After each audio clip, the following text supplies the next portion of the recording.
एक अमीर आदमी अपने बेटे की किसी बुरी आदत से बहुत परेशान था। वह जब भी बेटे से आदत छोड़ने को कहता तो एक ही जवाब मिलता, अभी मैं इतना छोटा हूँ, धीरे धीरे ये आदत छोड़ दूंगा। पर वह कभी भी आदत छोड़ने का प्रयास नहीं करता। उन्हीं दिनों एक महात्मा गांव में पधारे हुए थे। जब आदमी को उनकी ख्याति के बारे में पता चला तो वह तुरंत उनके पास पहुंचा और अपनी समस्या बताने लगा।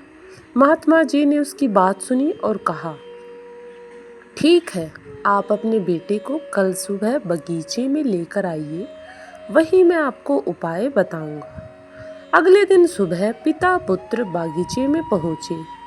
महात्मा जी बेटे से बोले, आइए हम दोनों बागीचे की सैर करते हैं। और वो धीरे धीरे आगे बढ़ने लगे। चलते चलते ही महात्मा जी अचानक रुके और बेटे से कहा, क्या तुम इस छोटे से पौधे को उखाड़ सकते हो?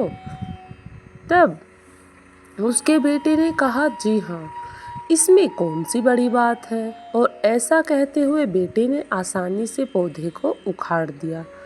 उसके पश्चात फिर वे आगे बढ़ गए और थोड़ी देर बाद महात्मा जी ने थोड़े बड़े पौधे की तरफ इशारा करते हुए कहा, क्या तुम इसे भी उखाड़ सकते हो?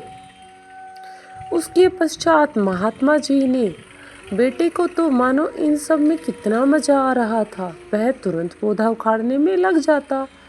इस बार उसे थोड़ी मेहनत लगी पर काफी प्रयत्न के बाद उसने इसे भी उखाड़ दिया।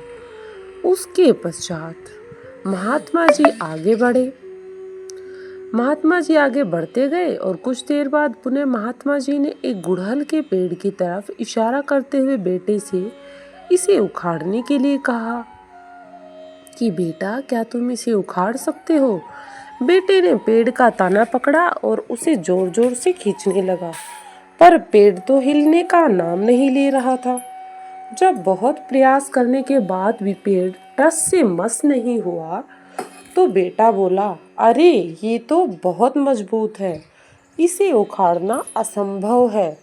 महात्मा जी ने तब उसे बड़े प्यार से समझाते हुए कहा, बेटा, ठीक ऐसा ही बुरी आदतों के साथ होता है। जब वे नई होती हैं तो उन्हें छोड़ना आसान होता है, पर वे जैसे जैसे पुरानी होती जाती हैं उन्हें छोड़ना उतना ही मुश्किल होता जाता है। बेटा उनकी बात समझ गया और उसने मन ही मन आज से ये आदतें छोड़ने का निश्चय किया। ये थी आज की स्टोरी। अच्छी लगी हो तो लाइक करें, चैनल को सब्सक्राइब